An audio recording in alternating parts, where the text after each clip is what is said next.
이건 미국에서 그 일반 사람들을 대상으로 콩팥이 어디 있고 어떤 일을 하는지를 설문조사를 하였습니다. 근데 놀랍게도 정답이 나온 경우가 5%도 안 됐습니다. 대부분의 사람이 신장이 어디 있는지도 모르고 어떤 일을 하는지도 모르고 있었습니다. 신장은 등 뒤쪽으로 우리 그 후복강, 배의 가장 안쪽에 이렇게 두 개가 있습니다. 그리고 되게 소변을 만들어내는 그런 장기입니다. 그래서 과거에는 저희가 신장이라는 말을 썼습니다. 신장이라는 말을 썼는데 이것도 좀 더 국민에게 쉬운 말로 다가가자는 그런 취지에서 최근 들어서 콩팥으로 바꿨습니다. 그래서 만성 신장병이 아니라 만성 콩팥병으로 최근 들어서 바꿨습니다. 그래서 콩팥은 해부학적으로 보시는 바와 같이 모세혈관이 많이 모여있는 사구체로 되어 있고 세뇨관으로 돼서 피가 걸러져서 소변으로 나오는 그러한 게 있는데 이런 사구체가 사구체 요 하나가 네프론이라고 합니다. 그런데 이 네프론이 한쪽 신장에 100만 개씩 있습니다. 그래서 약 200만 개. 그래서 신장의 기능은 이러한 네프론이 200만 개 모여서 나타내는 기능을 신장 기능이라고 생각을 하면 되겠습니다.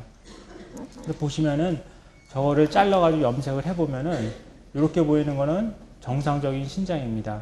보면 여기 혈관들이 잘 있고 이 밖에는 세뇨관이 있고 이렇게 보이는 사구체는 다 망가진 겁니다. 그래서 다 이렇게 섬유화되어 있고 그래서 이런 사구체들은 기능을 못합니다. 근데 뭐 당뇨병이라든지 고혈압 또는 나이가 먹거나 뭐 여러 가지 그런 신장의 손상을 받게 되면은 점점점 이렇게 망가진 사구체가 많아지면서 신장의 기능이 감소하게 되겠습니다. 그래서 사구체 질환에서 가장 보통 먼저 보이는 증상이 단백뇨입니다. 그래서 정상적으로는 소변만 걸러 내려가야 되는데 이 사구체에 어떤 걸르는 기능이 망가지게 되면 되게 단백뇨가 생기게 됩니다. 그리고 콩팥이 하는 일은 상당히 복잡합니다. 복잡하고 많은데 그 몇 가지를 소개해 드리면은 대표적으로 몸의 노폐물을 배설을 해서 소변으로 내보내는 그러한 기능을 합니다. 첫 번째가 이게 가장 중요한 기능이고요. 두 번째는 콩팥이 여러 가지 호르몬, 내분비 기능이 있습니다. 비타민 D라든지 칼슘인 이런 것들을 대사시켜서 뼈를 튼튼히 하는 그런 기능도 있고 또 조혈제 에리스트로포이틴을 만들어서 빈혈을 교정을 합니다. 또 안지오텐신, 레닌이라는 이런 물질을 만들어서 혈압을 올리는 그러한 역할을 합니다. 혈압이 떨어졌을 때는 혈압이 올리고 혈압이 올랐을 때 혈압을 좀 떨어뜨려주는 그러한 조절하는 기능이 있고 또 수분이라든지 전해질, 산염기 이런 게 우리 몸의 환경에 맞게끔 조절해주는 그러한 역할을 합니다. 그럼 다음에 콩팥병이 생기면 어떠한 증상이 있는가 하는 건데 대개는 거의 증상이 없습니다. 콩팥병은 대개는 증상이 없고 콩팥이 거의 다 망가졌을 때 증상이 생깁니다. 그러니까 콩팥병이 제일 심한 상태를 말기 신부전이라고 합니다. 말기 신부전. 그래서 말기 신부전 환자들은 투석을 하셔야 됩니다. 투석을 해야 생명을 구할 수가 있는데 대개는 그때 가서 증상이 생기지 대부분의 환자는 증상이 없습니다. 그리고 콩팥병의 증상은 대부분이 없는 거고 증상이 있더라도 약간은 막연합니다. 뭐 빈뇨, 잔뇨감이 있다든지 뭐 야뇨가 있다든지 소변량이 조금 감소됐다든지 아니면 혈뇨, 거품뇨, 단백뇨 혹은 뭐 약간의 두통, 요통 해서 좀 증상이 막연하고 여기 다리 사진을 보면은 이렇게 부종이 생깁니다. 이거는 많이 심했을 때 다리를 이렇게 눌렀을 때 손가락 자국이 나타나는 그런 부종 이런 것들이 생깁니다. 그렇지만 대부분은 사실 큰 증상이 없습니다. 그러면 만성 콩팥병이란 무엇인가? 어떻게 정의를 내리는가? 만성 콩팥병은 원인에 상관없이 여러 가지 원인, 신장에 손상을 줄 수 있는 여러 가지 원인, 뭐 약도 좋고 고혈압도 좋고 당뇨병도 좋고 여러 가지 원인에서 아까 말했던 그런 사구체, 그 네프론, 세뇨관 이런 데 손상을 받아서 그런 게 망가지는 질환인데 원인에 상관없이 소변에서 알부민료가 나오거나 알부민료가 자꾸 증가되거나 또는 신장의 기능, 우리가 신장의 기능이라고 하면은 사구체 여과율을 말합니다. 사구체 여과율. 아까 그 사구체에서 여과시키는 그런 힘을 말하는데 그게 되게 60 이하로 떨어졌을 때를 만성 콩팥병이라고 합니다. 이게 60, 보통 정상적으로 한 120 정도가 되기 때문에 한 사구체 여과율, 신장의 기능이 한 50% 정도 떨어지게 되면은 만성 콩팥병이라고 저희가 정의를 내릴 수가 있게 되겠습니다. 이런 상황이 오면 어떤 일이 생기냐면은 앞에 말씀드렸던 그런 신장 기능에 다 이상이 생기게 됩니다. 되게 혈압이 생기게 되겠고 빈혈이 생기게 되겠고 동맥경화나 이런 게 진행이 되면서 심혈관 질환 같은 합병증이 나타나게 되겠습니다. 근데 이런 게 아주 소리 없이 천천히 나타나기 때문에 초기에는 이런 것도 잘 환자분이 느낄 수가 없습니다. 아주 예민하신 분은 좀 피곤하다든지 붓는다든지 약간 혈압이 있다든지 이 정도를 느끼지 대개는 이런 증상이 나타나도 잘 느끼지는 못하고 대개는 콩팥이 한 90% 이상 망가졌을 때 대개는 증상이 나타납니다. 그래서 사구체 여과율은 어떻게 구하느냐 하면은 혈중의 크레아티닌, 요독을 기본으로 해서 환자의 체중과 나이를 이용을 해서 계산하는 공식이 있습니다. 그것을 통해서 저희가 사구체 여과율을 계산을 할 수가 있고 사구체 여과율은 아까 그 보여줬던 그 사구체가 200만 개 다 모여서 사구체가 오줌을 걸러내는 힘을 말하는 겁니다. 그래서 한 반 정도 콩팥이 망가졌을 때는 사구체 여과율이 한 반 정도 떨어지게 되겠습니다. 그러면 만성 콩팥병은 얼마나 자주 나타납니다. 이건 지금 전 세계 성인의 10%가 만성 콩팥병에 속하게 되겠습니다. 그러면 만성 콩팥병은 어떠한 원인으로 생기는가? 대개는 요즘 가장 흔한 원인이 당뇨병입니다. 대개 당뇨병 환자의 한 20%는 당뇨병성 신증이 생기면서 1년에 많게는 10%까지 신장 기능이 떨어지게 됐습니다. 또 두 번째는 고혈압입니다. 혈압이 생기면은 신장 혈관에 손상이 오고 신장이 아까 보시는 바와 같이 다 섬유화되면서 사구체 여과율이 떨어지게 되겠고 그 다음에 사구체 신염 그 밖에 뭐 여러 가지 약, 각종 콩팥병 또 나이 드시는 것 자체가 사구체들이 조금씩 정상적으로도 죽어나갑니다. 그래서 고령, 비만, 동맥경화 이런 것들이 만성 콩팥병을 일으키게 되고 또한 만성 콩팥병이 있다는 것은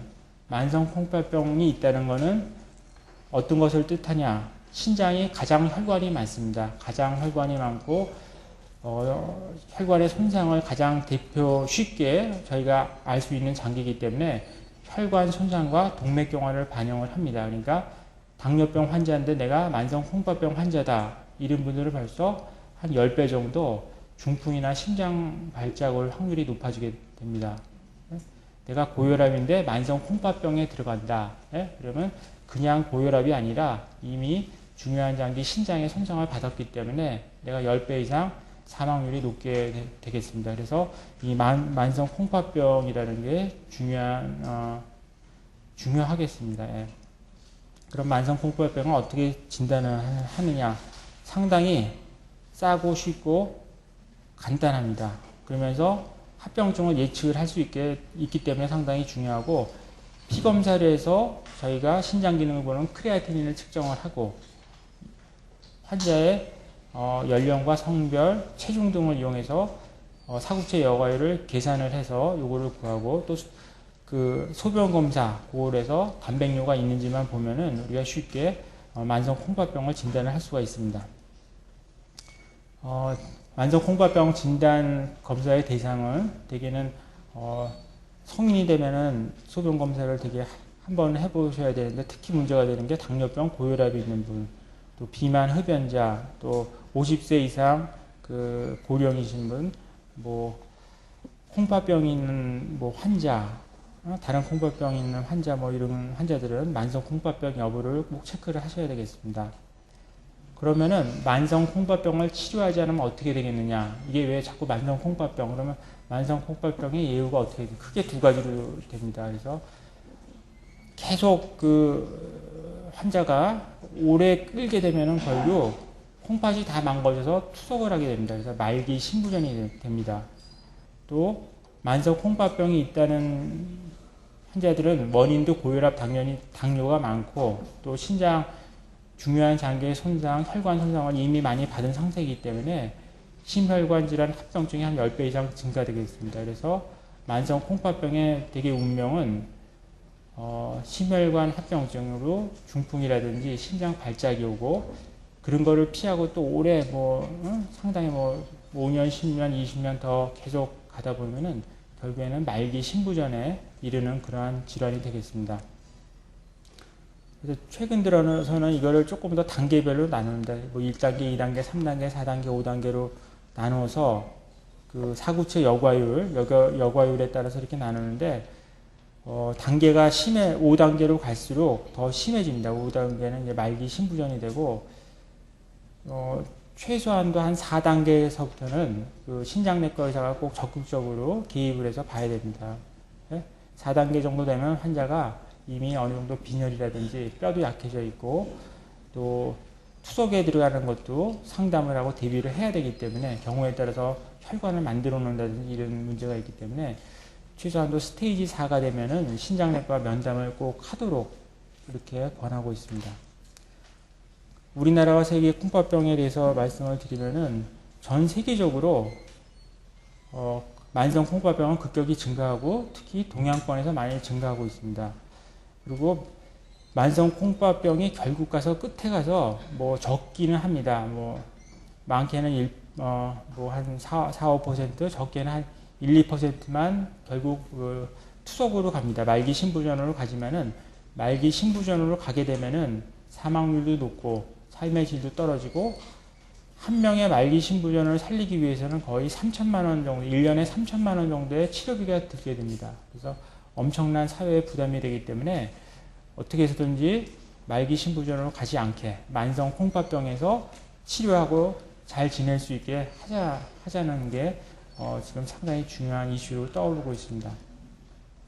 그리고 만성 콩팥병 증가하는 원인은 당뇨병 증가 때문에 당연히 증가하는 거고 세계 인구들이 자꾸 노령화되면서 또 고혈압이 증가되면서 또 식생활이 자꾸 해로운 몸에 안 좋은 그런 식생활을 하고 운동도 자꾸 안 하면서 만성 콩팥병이 지금 급격히 증가하고 또 우리나라가 세계에서 가장 빨리 고령화되고 있습니다. 이미 한 7% 이상이 65세 이상이고 2026년에는 20%가 넘게 고령화 인구입니다. 그러면 나이 드시는 것 자체가 1년에 1, 2%씩 계속 신장 기능이 떨어지기 때문에 만성 콩팥 질환이 상당히 증가가 되는 것으로 되어 있고 이런 분들은 다른 데가 어디 아프거나 병원에 와서 수술하거나 이럴 때 신부전이 상당히 쉽게 옵니다. 그래서 쉽게 조그만 충격에도 조그만 질병에도 투석을 하게 되는 그러한 일들이 자주 발생을 하고 있습니다. 그래서 우리나라의 만성 콩팥병의 통계를 보면은 나이가 드실수록 어르신들께 더 그 만성 콩팥병이 증가돼서 거의 70대에서는 한 반 정도가 연령이 한 70대 정도 되시면은 되게 고혈압이나 당뇨 그 퍼센트가 상당히 높아집니다. 고혈압도 거의 한 50% 정도 될 거고요.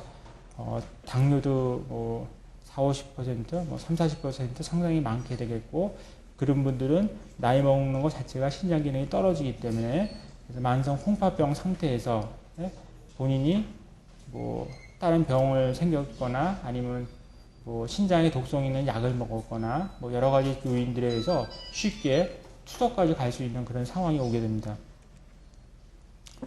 아까 말씀드렸던 거와 마찬가지로 만성 콩팥병에 심한 거에 따라서 1기, 2기, 3기, 4기, 5기로 나누고 5기가 되면 되게 투석을 해야 됩니다.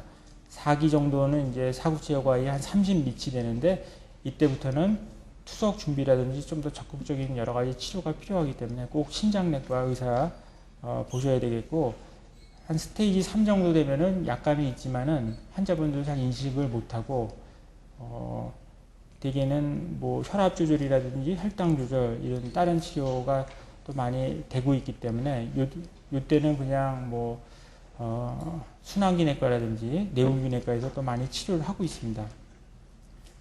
그럼 이제 만성 콩팥병의 가장 심한 말기 신부전, 이거는 콩팥 기능이 15% 밑으로 떨어지면서 신대체요법을 해야 된다. 신대체요법이 뭐냐면 투석이나 신장 이식입니다. 근데 1년에 거의 10% 이상 계속 증가되고 있습니다. 그래서 10년 정도 지나면은 환자가 2배로 증가가 될 겁니다. 투석하는 환자가 지금 3만 명 내지 4만 명 우리나라에서 이렇게 되는데 10년 지나면은 배로 환자가 증가가 됩니다. 거의 10만 명. 그리고 지금 들어가는 의료비가, 치료비가 환자들이 거의 생활력이 없는데 거의 1조 원 가까운 돈이 지금 들어가고 있는데 그것도 거의 2조 원 가까운 2조 정도의 치료비가 들어가게 되겠고 그것도 결국은 국가에서 부담을 하든지 젊은 사람들이 부담을 하든지 해야 되는 뭐 그래서 어떤 건강상 사회적으로 아주 큰 문제입니다. 그리고 이 말기 신부전의 가장 큰 원인은 당뇨병입니다. 과거에는 1980년대만 하더라도 당뇨병이 많지가 않았습니다. 상당히 적었는데 90년대 뭐 2000년대 오면서 거의 당뇨병이 폭발적으로 증가하고 있습니다. 그래서 당뇨병의 증가가 이런 말기 신부전 증가에 가장 큰 요인이 되고 있습니다. 그래서 언제부터 말기 신부전이 돼서 투석을 하느냐. 역시 연령이 좀 증가되면서 한 60대가 가장 많습니다. 투석에 대한 요인이. 그러면 이제 제일 중요한 거 만성 콩팥병의 예방. 여태까지 쭉 말씀드린 걸 잘 생각을 하시면은 예방은 상당히 쉽습니다. 조기에 발견해야 되는 게 중요합니다. 조기에. 네? 내가 과연 만성 콩팥병의 위험 인자가 있는지, 고혈압, 당뇨, 또 뭐 비만, 뭐 고지혈증, 또 내가 뭐 여러 가지 약을 많이 복용을 하는지 그런 위험 인자가 있는 사람들은 꼭 신장 기능을 한번 체크를 해봐야 됩니다. 그래서 소변 검사랑 피 검사를 하면 쉽게 진단을 내릴 수가 있고 그 다음에 근본적으로 건강한 생활 습관을 가져야 됩니다. 그래서 꾸준히 운동을 하고 식이요법, 짜고 기름지고 네? 또 환자가 막 뚱뚱해지고 이러면 안 됩니다. 그리고 금연을 해야 됩니다. 담배를 피게 되면은 신장에 손상이 오고 동맥경화가 오고 그래서 담배를 피는 경우에 신부전이 더 빨리 오는 것으로 되어 있습니다. 그래서 이런 근본적인 생활관리가 가장 중요하게 되겠고 그 다음에 진단은 좀 전에 말씀드렸던 거 피에서 크레아티닌을 측정을 하고 소변검사에서 알부민류가 있는지 보고 하나 더 한다 그러면 초음파로 신장 모양을 봐서 만성 콩팥병은 모양이 좀 찌그러들어 있습니다. 신장 모양이. 그래서 그런 거 여부를 확인하고 또 여러 가지 뭐 고혈압이 있으면 혈압을 충분히 잘 조절하고 당뇨는 혈당 조절을 잘 하고 또 어떤 동맥경화가 어느 정도 와 있는지 또 흡연, 뭐 고지혈증, 비만, 뭐 고단백 섭취 이런 식이요법 이런 걸 다 하셔야 됩니다. 그래서 만성 콩팥병의 좀 더 전문적인 치료는 만성 콩팥병은 혈압이 있을 경우에 되게 엔지오텐신 2 억제를 하는 혈압약을 되게 쓰셔야 됩니다. 그리고 또 혈압이 없을 때도 혈압이 안 떨어지는 한 엔지오텐신 2 억제제를 쓰셔야 됩니다. 엔지오텐신 2라는 게 혈압도 올리지만은 신장에서 만들어지고 신장에서 아주 중추적인 역할을 하는데 신장병이 생기면 저게 상당히 병적인 상태로 바뀌어져서 엔지오텐신 2가 신장에 손상을 많이 주게 됩니다. 신장에 섬유화도 일으키고 신장을 많이 망가뜨리기 때문에 엔지오텐신 2 억제할 수 있는 그러한 약을 사용하는 게 약으로서는 그 신장 보호하는 약이고 그 다음에 혈압 혈당 조절 잘하고 고지혈증 또 신장이 자꾸 나빠지면 빈혈이 오고 뼈가 약해집니다. 또 대사성 산증이 오고 부종이 생기게 되겠습니다. 이런 것도 다 치료를 해야 됩니다. 그리고 생활관리가 중요하게 되겠고 식이요법에 대해서 나오는데 식이요법은 사실은 그 환자의 정도나 생활 습관 여러 가지에 따라서 다릅니다. 그래서 이렇게 집단 교육은 별로 도움이 안 되고 개별 교육을 해야 된다고 이렇게 되어 있습니다. 여기서 지금 보여드린 식이요법은 거의 투석을 하는 사람의 식이요법입니다. 거의 말기 신부전 환자의 식이요법이 되겠는데 되게 만성 콩팥병이 약하면은 이 정도까지는 하실 필요가 없고 뭐 짜고 기름진 거 먹지 않으면 되는 정도고 신장이 점점 기능이 떨어져가지고 말기 신부전에 가까우면은 저단백 식이를 하셔야 됩니다. 그래서 하루에 먹어야 되는 단백 양이 0.8 내지 1g per 환자의 킬로그램, 60kg이면 한 60g 정도 먹어야 되고, 혈액투석 환자는 투석으로 빠져나가거나 여러 가지 근거에서 한 1.2, 복막투석은 그보다 조금 더 단백질을 섭취를 해야 됩니다. 열량도 35칼로리 정도 젊은 사람은 섭취를 해야 되고, 거의 투석하는 사람들입니다. 그리고 60세 이상은 30칼로리 정도면 되겠고, 수분 염분은 엄격히 제한을 해야 됩니다. 이거는 이제 투석하는 사람 얘기고요. 그래서 염분은 5g 이하, 하루에 먹어야 되는 염분이 5g이면은 이거는 티스푼으로 간장고 한 스푼 정도밖에 안 됩니다. 그리고 우리나라 음식이 전반적으로 기름지지 않고 건강식품이 많은데 제일 문제가 짠 음식이 많다는 겁니다. 그래서 선진국에 비해서 거의 서너 배 이상 짜게 먹습니다. 하루에 우리나라 사람들이 먹는 염분량이 한 20g 정도 됩니다. 근데 5g 이하를 먹어야 되고, 그러니까 염분을 짜게 먹으면 환자가 더 쉽게 붓고 혈압이 더 올라갑니다. 그러면서 약도 세져야 되고, 혈압도 더 올라가고 부으면 심장이 더 망가지고 동맥경화가 더 빨리 오거든요. 그래서 싱겁게 먹는다는 게 상당히 중요합니다. 그리고 칼륨 같은 게 올라가면은 심장에 독성이 있기 때문에 이런 과일이나 견과류 이런 걸 제한을 해서 칼륨 올라가는 걸 막아야 되겠고, 인 올라가는 걸 또 막아야 되겠습니다. 역시 잡곡밥이라든지 계란 이런 것들을 콜라 이런 것들을 좀 제한을 해야 되겠고, 그 다음에 환자분들이 일상생활에서는 혈압 혈당약을 철저히 복용을 해야 되겠고, 가능하면 집에서 혈압계라든지 혈당계를 구입을 하셔서 계속 측정을 하셔야 되겠습니다. 금연 두말할 것도 없고, 알코올은 한두 잔 정도 외에는 드시면 안 됩니다. 그리고 또 하나 중요한 게, 우리나라에서 또 건강에 신장내과 의사가 보는 가장 큰 문제점 중에 하나가 우리나라 사람들 너무 약을 좋아합니다. 제가 볼 때는 드시는 약 중에 한 반 정도는 다 필요 없는 거거든요. 아마 지금도 약을 드시는 분들이 많이 있겠지만은 그 중에서 몇십 %는 사실 별로 필요 없는 약입니다.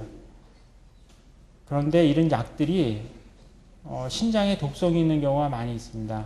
신장이 어느 정도 나빠지고 연세가 드신 분들한테 대표적인 약이 진통제입니다. 비스테로이드성 소염제 이런 거를 장기간 잘못 먹었다가 내가 관절이 나쁘다든지 허리가 아프다든지 해서 먹었다가 신장이 더 빨리 나빠져서 바로 투석에 들어가는 수가 있습니다. 또 조영제, 저희가 CT를 찍거나 이럴 때 쓰는 조영제 이런 것들이 대표적인 약이고, 간혹가다 이제 관장을 할 때 쓰는 약, 또 변비약 제산제, 또 속 쓰릴 때 먹는 라니틴, 시메틸린, 또 감기약도 콘탱600이라든지 그런 없어졌죠. 그런 걸 잘못 먹었을 때는 오히려 뇌출혈 같은 게 더 생겨서 문제가 될 수가 있습니다. 그래서 콘탱600이나 이런 약들은 요새 거의 퇴출되고 있습니다. 또 쓸데없는 한약, 건강식품 이런 걸 먹어서 도움이 되는 경우보다 저희는 더 신장이 빨리 나빠지는 걸 더 많이 봅니다.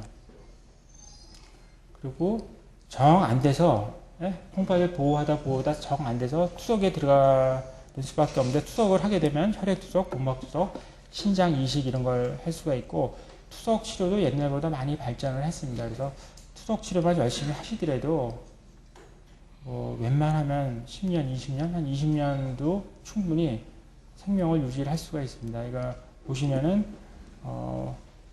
혈액투석 하시는 사진이 되겠습니다. 위쪽이 혈액투석, 복막투석, 신장 이식한 거가 되겠고, 되게 말기 신부전이 되면은 영양관리를 잘 신경을 써야 되겠고, 뼈가 약해지기 때문에 비타민 D 치료라든지 또 빈혈이 오기 때문에 조혈제 이런 걸 계속 맞으셔야 됩니다.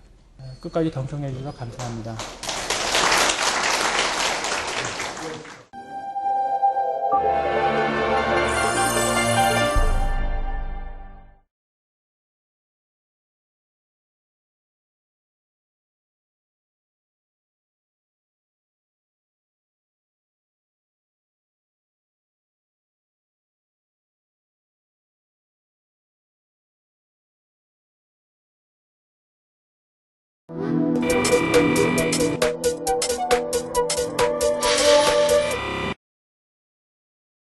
그래서 제가 많이들 아시겠지만 오늘 말씀드릴 내용은 당뇨병의 개요 및 치료, 그리고 두 번째는 당뇨병으로 인한 만성 콩팥병을 주제로 말씀을 드리겠습니다. 지금 이것은 당뇨병에 대한 개요인데요. 이제 위에 두 그림은 이 비만의 유병률입니다. 미국 지도인데요. 저희 나라 데이터는 아닙니다. 이제 요 왼쪽에는 1991년, 오른쪽은 2001년 그림인데 비만과 당뇨병의 유병률이 1991년에는 이렇게 별로 없었는데 2001년이 되면서 굉장히 늘어나고 있습니다. 그래서 이 당뇨병은 비만이 굉장히 중요한 원인이다 하는 것을 알 수가 있겠습니다.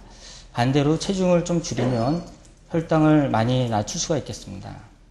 그래서 향후 10년, 20년 이렇게 예견을 해보면 저희 아시아에서 가장 당뇨병 환자가 늘 것으로 기대가 되고 있습니다. 그래서 전 세계적으로 가장 많은 당뇨병 환자가 아시아에 있을 것으로 생각이 되어지고 있습니다. 그래서 가장 기본적인 내용이겠지만 당뇨병에 대해서 먼저 설명을 한번 드려보겠습니다.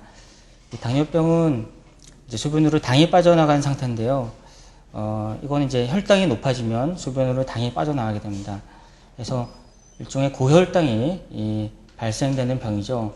근데 고혈당이 왜 생기냐면 우리 몸에 인슐린이라는 호르몬이 부족하거나 인슐린이 잘 나와도 작용을 잘 못할 때 이게 발생을 합니다. 다음 그림을 제가 설명을 드리면 우선 당뇨병은 이런 뇌혈관 질환, 중풍이라고 하죠. 그리고 협심증이나 심근경색증, 이렇게 보시면 심장혈관이 막히는 병과 아주 밀접한 관련이 있습니다. 또 말기 콩팥병, 말기 신부전증과 관련이 있고요. 중요한 원인이 되겠고요. 또 족부 괴사, 또 시력의 소실, 이런 것과 굉장히 이런 것을 발생시키는 데 있어서 가장 중요한 원인이 될 수가 있는데요. 혈당 관리가 그래서 굉장히 중요하다고 말씀드릴 수 있겠습니다. 그래서 인슐린에 대해서 좀 설명을 드리면 당뇨병이라는 것이 인슐린이 부족해서 생기는 병이기 때문에 말씀을 드리면 인슐린은 이제 우리 몸에서 췌장이라는 장기에서 분비되는 일종의 호르몬입니다. 혈당을 낮춰주는 역할을 합니다. 우리가 정상인에서는 음식을 먹으면 일시적으로 혈당이 상승하게 되죠. 그러면은 혈당을 낮추기 위해서 우리 몸의 췌장에서 인슐린을 분비를 많이 하게 됩니다. 충분하게 인슐린 분비를 하게 되고, 그러면 이제 일시적으로 올랐던 혈당이 낮아지게 됩니다. 반면에 당뇨병 환자분들께서는 인슐린 분비가 좀 적게 되면서 음식을 먹어서 올라간 혈당이 잘 낮아지질 않아요. 그래서 고혈당 상태가 발생이 되고요. 고혈당이 계속 지속이 되면 나중에 여러 가지 뇌혈관, 또 심장혈관, 또 이런 또 큰 혈관이나 작은 혈관에 문제를 일으킬 수가 있겠습니다. 그래서 제가 인슐린이 중요하다고 말씀을 드렸는데, 보시면 이 세포 안으로 이 바깥에 있는 포도당을 이 바깥은 이제 혈류라고 생각하시면 됩니다. 피 속에 있는 포도당이 세포 안으로 들어가줘야 세포가 일을 잘 할 수가 있겠죠. 고유의 기능을 잘 할 수가 있는데, 이때 중요한 역할을 하는 것이 인슐린입니다. 근데 만일 인슐린이라는 이 일꾼이 없거나요, 인슐린이라는 일꾼이 부족하면 세포 안으로 당이 들어가지 않겠죠. 그리고 인슐린 작용이 떨어지는 경우, 이렇게 어떤 저항 세력이 있으면 포도당이 세포 안으로 들어가지 못하고 혈당이 올라가게 됩니다. 근데 이 인슐린 작용을 떨어뜨리는 가장 중요한 원인이 복부 비만이 되겠습니다. 그래서 이렇게 비만해지면 그나마 나오던 인슐린도 작용을 잘 못해서 세포 안으로 당을 넣어주는 역할을 하는데 그 기능이 떨어지게 되겠습니다. 우리가 정상 혈당을 유지하는 그 기전을 잠깐 말씀드리면, 이 왼쪽은 좀 비만하지 않은 상태고요. 인슐린 작용이 잘 이루어진 상태입니다. 오른쪽은 굉장히 뚱뚱해지면서, 특히 복부 비만이 되면서 인슐린 작용이 떨어진 상태예요.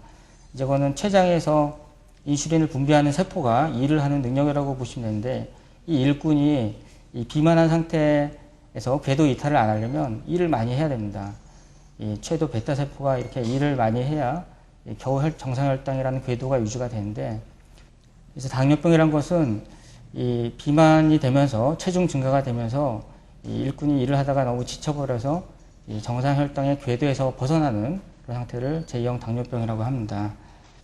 그래서 당뇨병의 90% 이상, 저희 나라는 95% 이상이 제2형 당뇨병인데요. 당뇨병이 진단이 되면 진단되고 나서 이제 5년, 10년, 20년 이렇게 지나면 이 왼쪽의 세로축은 췌장 베타세포 기능입니다. 그래서 췌장에 그 인슐린을 분비하는 세포의 능력이 이 당뇨병 진단 시점에 보통 한 정상인의 반이라고 알려져 있어요. 근데 이게 5년 지나고 10년 지나고 20년 지나면 이게 점점 떨어집니다. 이거는 그래서 맨 처음에는 당뇨병 진단될 시점에는 식사 운동요법만으로도 잘 되시는 분이 나중에 10년이 지나면 인슐린을 맞는 분이 굉장히 많게 됩니다. 그리고 당뇨병 전 단계도 당뇨병 되기 전에 벌써 한 10년 그 이전부터 진행이 되기 때문에 당뇨병을 예방하는 것이 또 당뇨병 추후의 합병증을 예방하는데 제일 중요한, 제일 좋은 방법이 될 수 있겠다고 말씀드리겠습니다. 그래서 당뇨병은 왜 생기는지, 이 가족력이 굉장히 중요합니다. 그래서 부모 양쪽이 다 당뇨가 있으시다면 그 자녀분에서 당뇨가 걸릴 확률이 30% 이상이 되겠고요. 그리고 체중 증가, 가족력도 중요하고 체중 증가, 비만, 그다음에 운동 안 하는 그 자체, 또 연령, 그다음에 과거에 임신성 당뇨, 그렇게 여러 가지 약제들이 중요한 원인이 되겠습니다. 그래서 당뇨병 진단 기준을 보면 이제 공복 혈당에서 126 이상으로 2번 나오면 당뇨라고 진단을 할 수가 있겠고요. 2시간째 혈당은 이제 200 이상일 때 당뇨라고 진단을 합니다. 그 혈관에 문제가 생길 수 있는 굉장히 위험스러운 병인데요. 그 혈관에 문제가 생기는 혈관 합병증이 이 당뇨병 전 단계에서부터 시작을 하게 됩니다. 그래서 저희가 미리 당뇨병 전 단계에서부터 관리를 하는 것이 중요하다고 되어 있습니다. 그리고 당뇨병의 종류는 크게 그 밖에 여러 가지 종류도 자세하게 나눌 수가 있겠습니다만 크게 제1형 당뇨병하고 제2형 당뇨병 두 개로 나눌 수가 있겠습니다. 저희 나라는 다행히 제1형은 거의 없는 것으로 되어 있어요. 한 5% 미만. 반면에 제2형 당뇨병은 이제 복부 비만이 되고 연령이 나이가 들면서 생길 수 있는 병인데요. 이런 경우에는 약제, 경구 약제 조절로 조절이 가능합니다. 하지만 아까도 보여드렸다시피 당뇨가 오래 되시면 인슐린 분비 능력이 떨어지기 때문에 약제로 점점 조절하기가 어려워지게 되고 나중에는 인슐린을 써야만 되는 경우가 대부분입니다. 그래서 인슐린을 제가 말씀드리고 싶은 거는 혈당 조절이 굉장히 중요한데요. 혈당 조절을 잘 하기 위해서 저희가 약제 복용도 많이 해야 되겠지만 약제 복용으로 조절이 안 될 때는 저희가 인슐린을 적극적으로 써야만 하겠습니다. 그리고 이제 당뇨병 증상은 전통적으로는 이제 3다 증상이라고 해서 다음, 다뇨, 다시 이것이 전형적인 증상입니다만은 최근에 진단된 당뇨병 환자분들은 별로 증상이 없습니다. 당 조절이 안 되고 병원에 안 오신 분들도 굉장히 많아요. 당뇨병 환자분들의 한 3분의 1은 병원에 거의 안 옵니다. 3분의 2는 이렇게 병원에 규칙적으로 오시지만요. 그래서 그렇게 조절이 안 되신 분들은 이렇게 심각한 여러 가지 전신 증상, 또 안과 증상, 피부 증상들이 나타날 수가 있겠습니다. 혈당이 높아지면요, 이렇게 혈관에 찌꺼기들이 자꾸 끼입니다. 이게 동맥경화거든요.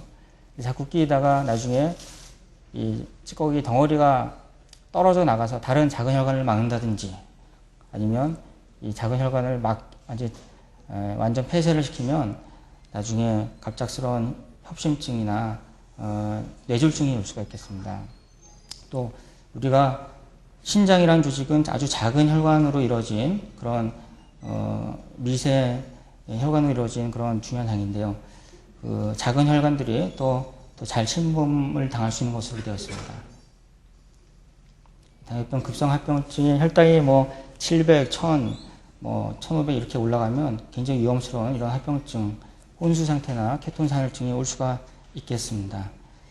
그리고 혈당이 고혈당 상태가 장기간 이렇게 지속이 되면 주로 위험한 곳이 그 눈하고요, 콩팥, 또 아까 말씀드린 큰 혈관들, 예를 들면 뇌혈관이나 심장혈관, 다리혈관이 이렇게, 그러니까 작은 혈관, 큰 혈관들이 혈당이 높아지게 되면 이렇게 혈관 손상이 오는 혈관병이라고 할 수가 있겠습니다.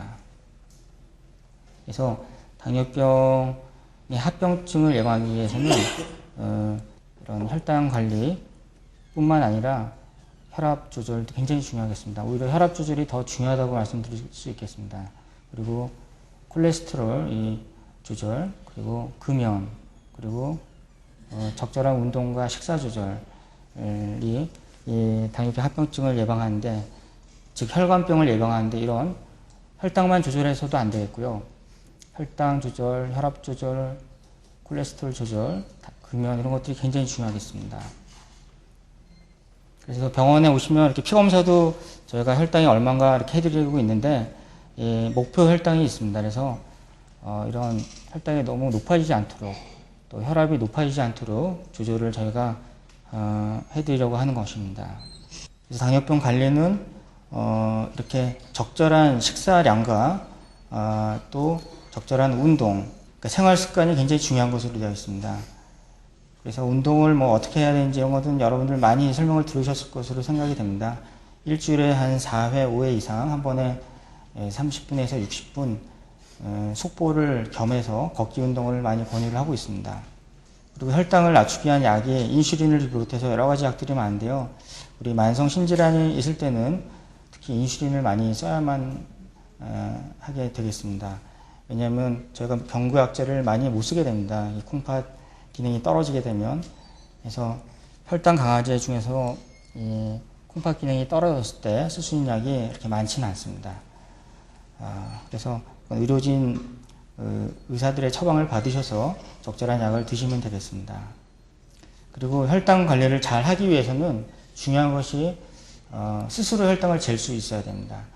병원에 2달에 한 번, 1달에 한 번씩 와서 혈당을 재는 것은 큰 의미가 없습니다. 물론 대략적으로 우리가 알 수는 있겠지만 집에서 여러 번 수시로 재보고요. 자기가 얼만큼 드셨을 때 얼만큼 올라간다.